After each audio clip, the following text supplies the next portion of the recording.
bar stool and stared hopefully up at the toast. Neve poured her daughter a glass of apple juice as she tried to pluck Callum's name from the filing cabinet of her mind. Ah, yes, Callum. Poppy had spoken about him a lot recently. He was new to St. Joseph's, and from what Neve had gleaned from Poppy, he had just come out of mainstream education, not dissimilar to Poppy's own route to St. Joseph's. She'd had a hard time progressing through the education system, and her transition into secondary school had been particularly painful. 12-year-olds weren't as forgiving or accepting as primary school children. All Poppy's needs were suddenly amplified, and her coping mechanisms became inadequate. Her behaviour was sometimes unpredictable, and her social skills underdeveloped, making her prime fodder for relentless teasing.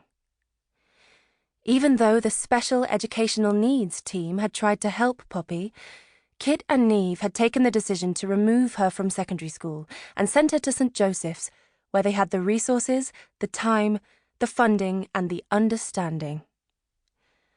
Poppy appeared to be thriving at the school, so neither of them had regretted it for a moment. "He's going to share his sandwiches with me," said Poppy, chomping on her toast. She wiped a splodge of jam from the corner of her mouth with her hand. "He has cucumber sandwiches." "Just cucumber?" Neve glanced at the clock, aware that Kit's 60 seconds to put in an appearance were nearly up. Unfortunately, as she looked back at Poppy, Neve realised the time check had not been missed. "Dad will be here in 3 seconds," said Poppy. 2, 1... She looked expectantly towards the door. "Dad?" "He won't be long," said Neve. "Drink your apple juice." She slid the glass closer to Poppy. "You shouldn't tell lies," said Poppy. "Sorry, I didn't mean to. I meant approximately a minute." Poppy peered into her glass. "I don't think blue suits you." Poppy's honesty was as charming as it was painful at times. Neve had long since learned to take any negatives on the chin, but every now and again it did hurt, just a little bit. She looked down at her dress.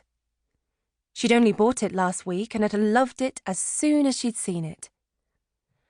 An unbidden wish to have a daughter who shared her likes and loves flicked through Neve's mind, immediately followed by a rush of guilt. Neve wasn't wishing Poppy was different. It was just sometimes the thought of another child, whose company was easier to navigate, made Neve yearn for that one thing her husband was denying her. The sound of footsteps coming down the hall cancelled the need to take the conversation further. Kit came through into the kitchen, straightening his tie whilst carrying his jacket in the crook of his arm. "You're late," said Poppy, without looking up at her father. Neve exchanged a look with Kit. "Late?" he queried, and then dropped a kiss on his daughter's head. "Morning, Poppy." "You were supposed to be here about 20 seconds ago," said Neve, popping a coffee pod into the machine. 25, actually," corrected Poppy. "Oops, sorry," said Kit.